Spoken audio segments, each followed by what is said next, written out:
Kids and playing go hand in hand, sometimes literally. Most of the time, when they do play a game, it usually involves kids running, chasing and hiding. They all tire themselves out and laugh themselves silly, and maybe the worst thing that happens is someone skins a knee or breaks a window. It's all innocent fun. However, there are rare instances when a kid's game gets way out of hand and the lawsuits start flying, the cops show up, or something even worse happens. Welcome to Top 10s for Life, and here are 8 examples of kids' games that got way out of hand. Number 8. British Bulldog game leads to girl's death. British Bulldog is a rough and tumble game popular among elementary-aged school children. In it, 1 or 2 bulldogs stand alone in the middle of a large field. A line of runners face them and stand at one end of the field. The runners try to get to the other side without being caught by a bulldog. If they get caught, they turn into a bulldog and join the other bulldogs to try and stop the remaining runners. The game goes on until there is only one runner left. He or she is the winner. In February of 2013, a group of children were playing British Bulldog outside Trafalgar Junior School, in Twickenham, England. An 8-year-old girl named Freya James was playing a different game close by when she was accidentally struck by one of the boys playing British Bulldog. She fell, stomach down, onto a recycled wooden railway sleeper. The fall caused a laceration of her liver which led to internal bleeding. She was taken to hospital where she later died. Freya's parents, Aneka and Nick James, talked of what a good-hearted girl she was. Freya was an angel and was loved by everyone who had contact with her. They added, she was so strong and determined in everything she did and always tried to help those that struggled. Sometime later, Freya's parents called for a ban of the game that took their daughter's life. I hope our daughter's death will lead to a more widespread ban. Number 7. Snowball fight turns into race brawl. Cole Harbour District High School is located in the province of Nova Scotia, on the east coast of Canada. Back in the winter of 1989, what started as a playful snowball fight between groups of grade 10 boys turned ugly as white students ended up fighting black students in a vicious brawl. Apparently, the brawl was triggered when a particularly large snowball showered one group with snow. Krista Weber, a grade 10 student at the time, who witnessed the brawl, said she saw a student's face split open from a punch and students getting kicked when they fell to the ground. In the aftermath, 14 were charged and the brawl led directly to the government of Nova Scotia creating the Black Learners Advocacy Committee. The committee highlighted inequities in education for the African Nova Scotian learner. As well, the BLAC report resulted in the hiring of cross-cultural understanding coordinators and African Nova Scotian support workers in the province's schools. 30 years later, the brawl still haunts former Cole Harbour District High School student, Corey Beals.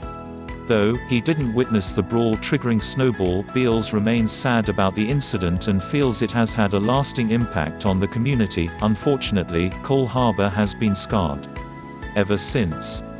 30 years later. And whenever there is an incident that takes place at that school, everyone reflects back to 1989. Number 6. Dodgeball leads to felony. Dodgeball is a gym class staple. Use a ball to eliminate players on the opposing team by hitting them with it. The first team to hit all of the players on the other side with the game ball wins. For Jacob Seigler and one other student of Ellsworth High School, that simple game turned into something much more ugly and much more complicated. The result was a facial fracture and a criminal complaint against Seigler, according to the victim, who was 16 at the time. When Jacob ran out of balls, Jacob closed his fist and punched him in the face. When interviewed by police, Seigler, 18, said that he thought the other boy was going to tackle him. Then, I punched him, he told the police. Months later, Seigler ended up pleading guilty to misdemeanor battery. He was sentenced to 1-year probation and ordered to pay more than $1,300 in fines. Number 5. Hide and seek leads to dead body. Who hasn't played hide and seek? A classic kids game that may go all the way back to the Greeks of the 2nd century, hide and seek consists of one kid seeking and many kids hiding. After counting up from 1 to anywhere from 10 to 100, the seeker then goes out and tries to find the kids that hid. If found, that kid then becomes another seeker. The last kid left hiding is the winner. Simple and straightforward. Most of the time, yes, but every once in a while, a kid seeking another kid, instead, finds something that turns the game into a crime scene. Back in October of 2017, two kids were playing hide and seek in the wooded area of a park in Indianapolis, Indiana. There, in the midst of their bit of fun, one of them came across the dead body of 30-year-old Christopher Bradley. The kids immediately told an adult who then alerted the police. Detectives working the case believe that the death was suspicious. Number 4 Red Rover game costs school district $15,000 going back to at least 1930 and maybe even further. Red Rover sees two lines of children facing one another, with hands clasped. One side calls a child over. If that child can break through the other team's line, then they can call another one of their team members over. If not, they join the other team's line. The game ends when all the kids end up on one side. Apparently, in San Diego, they are very serious about Red Rover. In 2011, at Carlton Oaks Elementary School, one child suffered a broken leg while playing the game. The parents of the 7th grade student then sued the school and won a settlement of $15,000 to recover costs from X-rays, a cast and physical therapy. 2 years later, the boy was still struggling through pain. At least one other parent wasn't happy with the lawsuit. I think it's kind of ridiculous. I mean, kids play. I mean, we played when we were kids and I don't know, I just don't think the school district should be sued for kids playing and getting hurt, said parent Sheila Tongzo.